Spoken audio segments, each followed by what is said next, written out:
Time Walk with Me. Hey everybody, welcome back to Time Walk with me. Today we're going to put the spotlight on Zedruu the Greathearted. They're all one of my favorite commander decks, but this one is also. So here we go. Zedruu the Greathearted is a legendary Minotaur monk. He has, at the beginning of your upkeep, you gain X life and draw X cards, where X is the number of permanents you own that your opponents control. So Zedruu is all about this ability down here. Target opponent gains control of target permanent you control. So it's all about giving your opponent control of your stuff. And the more stuff they have of yours, the better. So here we're going to show... This one is a no-brainer right here, an auto-include in a deck like this. Illusions of Grandeur. This is a card that I've always thought was called Delusions of Grandeur, because that's the actual statement. Because that's the actual saying, but whatever. Here it's Illusions of Grandeur. This is an enchantment with cumulative upkeep 2. When it comes into play, you gain 20 life. When it leaves play, you lose 20 life. So you play this, you gain your 20 life. Zedruu gives it to your opponent. As soon as they can't pay the cumulative upkeep anymore, they lose 20 life. It's kind of mean, it's kind of evil, which is why it's good.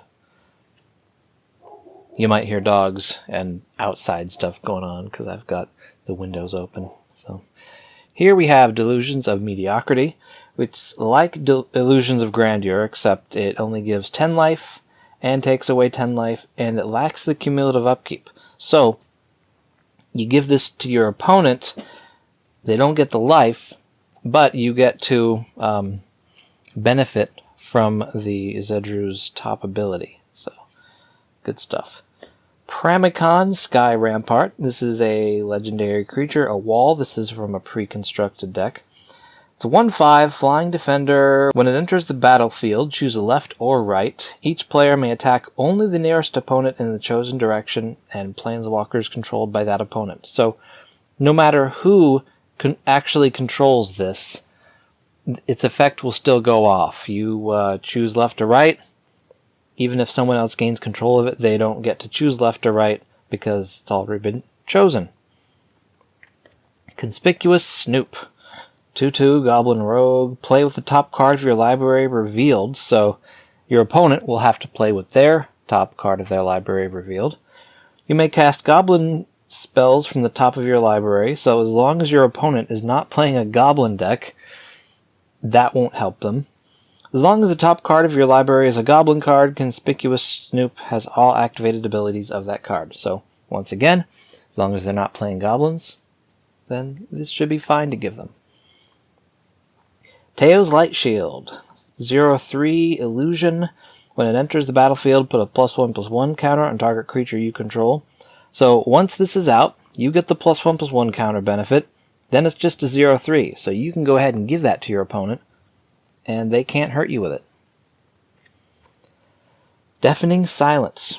Each player can't cast more than one non-creature spell each turn. It is an enchantment that only costs 1 white, which is cool, and it doesn't matter who controls it, its effect is the same. It really slows down the game. It's great. Giant Ox. 0/6, he crews vehicles using its toughness rather than his power. He's a pretty good pilot for that, but for this deck, he's just a 0/6 who can't hurt you. Howling Mine. Artifact. Each player must draw one extra card during the draw phase of their turn. So yeah, it doesn't matter who controls this. Its effect is the same. Yoked Ox is 0/4 for 1 white. Fires of Invention. You can cast spells only during your turn, and you can cast no more than 2 spells each turn. And you may cast spells with converted mana cost less than or equal to the number of lands you control without paying their mana costs. So it has kind of a good effect. You could potentially build a deck around this, but if you are not in a deck designed for Fires of Invention, it's kind of annoying. So it's kind of a cool one to give to people so that they can't counter your stuff anymore, and they can only cast 2 spells each turn. Kami of the Crescent Moon. This is a 1/3 Howling Mine, so as long as you don't mind your opponent having a 1/3 creature, maybe the effect of gaining a life and drawing in another card is worth it. It is pretty much, because even if they attack you with it and do 1 damage, you're gaining another life, so it's compensated for. Here we got Banishing Light. When it's an enchantment, when it enters the battlefield, exile target non-land permanent an opponent controls until Banishing Light leaves the battlefield. So once it's out, it has its effect. You give it to someone, they don't get the permanent back. So it doesn't matter who controls it. Quain Itinerant Meddler. 1/3. Tap it. Each player may draw a card. Then each player who drew a card this way gains 1 life. This is a nice group hug commander. And in this deck, it doesn't matter who controls it, because anyone who uses it helps everybody. They could decide just never to use it, but Zedruu still gives you a life unless you draw another card off it. So it's a win-win. Beloved Beggar, 0/4 with a disturb cost. So you give this to your opponent, all they have is a 0/4. Big deal. And if it dies somehow, you can then have yourself a 4/4 with flying and vigilance. And that you wouldn't give to your opponent. Stasis Snare. This is an enchantment. It's got flash. When it enters the battlefield, exile target creature an opponent controls until it leaves the battlefield. So another one that doesn't matter who controls it. Wedding Ring. When Wedding Ring enters the battlefield, if it was cast, target opponent creates a token that's a copy of it. And whenever an opponent who controls an artifact named Wedding Ring draws a card during their turn, you draw a card. Whenever an opponent who controls an artifact named Wedding Ring gains life during their turn, you gain that much life. Now this, what you do, you give control of this Wedding Ring to an opponent, to the same opponent who you gave the copy to, and then you get the benefit, and they don't. Kismet. All of target player's creatures, lands, and artifacts come into play tapped. So that effect has nothing to do with who controls it. As soon as you play it, you decide what player that affects, and then you give it to them. Containment Priest. 2/2 flash. If a non-token creature would enter the battlefield and it wasn't cast, exile it instead. So this is good for making sure that your opponents don't do a lot of token shenanigans and things like that. And again, it doesn't matter who controls it, although it's a 2/2. So they might be attacking you for 2 and you'll only get 1 life off it. So I don't know, you might want to keep that to yourself. Wall of Omens, 0/4 defender. When it enters the battlefield, draw a card. So you get to draw the card, then you give the wall to an opponent, and then they just have a 0/4. And it kind of helps them, all these walls and stuff, because it helps them to defend themselves. So it's a little bit of a politics card too. Moderation. You can't cast more than 1 spell each turn. Whenever you cast a spell, draw a card. Very annoying card to give your opponent. Therefore, a very good card to give your opponent. Sands of Time. Each player skips their untap phase. At the beginning of each player's turn, untap each tapped artifact creature and land he or she controls, and tap each untapped artifact creature and land they control. So everyone will be tapping all their lands at the end of the previous player's turn so that they can make sure they untap all of them. But it's another card that doesn't matter who controls it.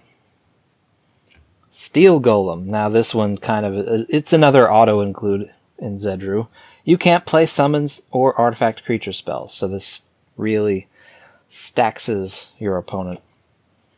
Pendant of Prosperity. This one enters the battlefield under the control of an opponent of your choice, so you don't even have to give it to them with Zedruu. It gives itself to them. Then 2 of any, tap it, draw a card, then you can put a land from your hand onto the battlefield. Then Pendant of Prosperity's owner does the same thing. So if your opponent uses it, great. If they don't use it, still great. Hearted. Weathered Runestone. Non-land permanent cards in graveyards and libraries can't enter the battlefield. Players can't cast spells from graveyards or libraries, so this can stop a lot of things from happening, and it doesn't matter who controls it. Alright, now we'll look at some win conditions. Here is possibly the main one, Approach of the Second Sun. You'll be drawing a lot of cards with this deck, so the idea is to get Approach of the Second Sun, and then win. Paradox Haze, this gives you an additional upkeep step, so that really helps you gain more life and draw more cards. Mirror Hall Mimic, this one enters the battlefield as a copy of any creature on the battlefield, so it's not really a win condition, it's just sort of a miscellaneous card. And it's got a disturb cost. I think the disturb is the main reason I wanted it in here. At the beginning of your upkeep, create a token that's a copy of enchanted creature, except it's a spirit instead of its other types. Okay, so you could put this on your own creatures or your opponent's creatures, and at the beginning of your upkeep, you get a token. So that's really cool. Okay, now here, this being a red, white, and blue deck, I had to include some destroy spells just for some interaction. So here we have Rip Apart.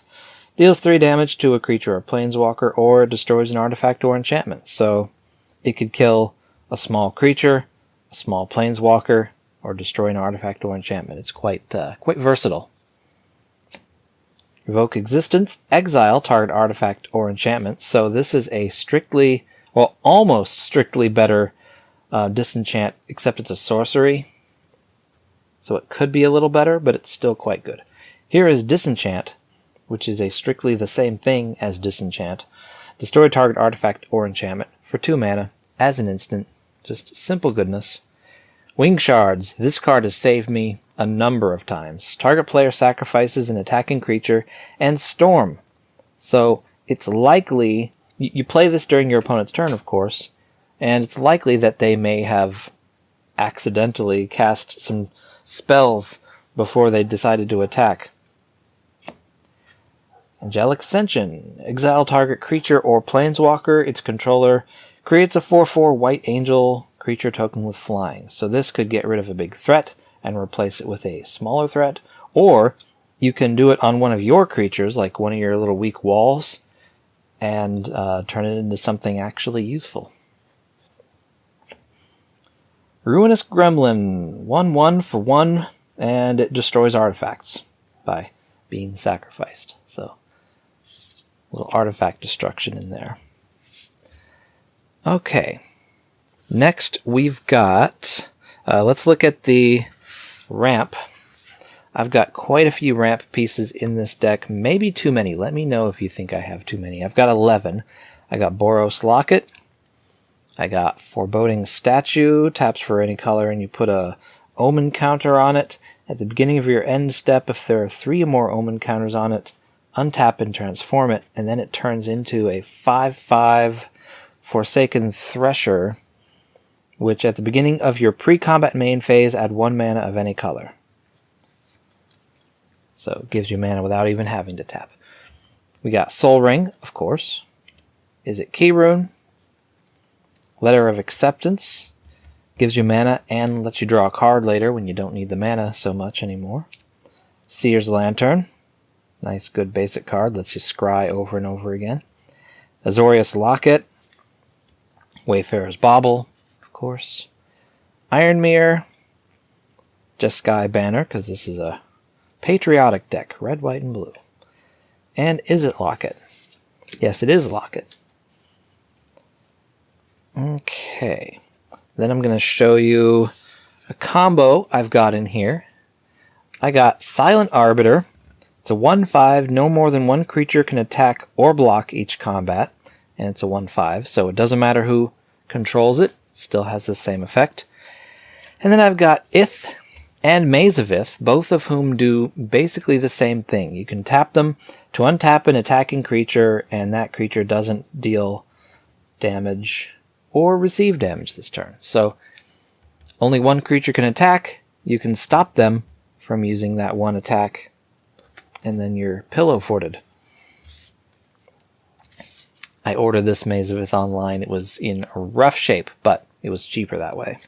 And it's still a good card.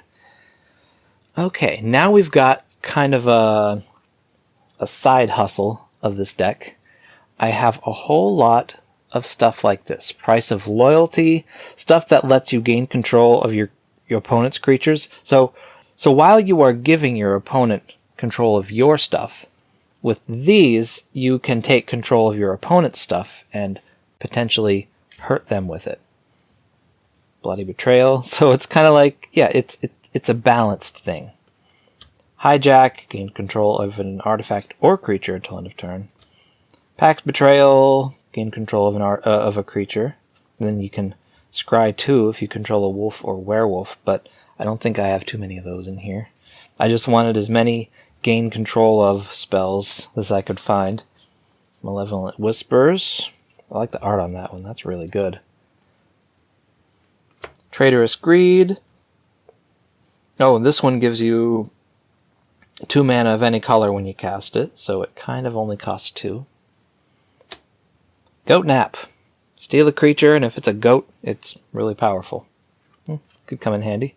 Shackles of Treachery.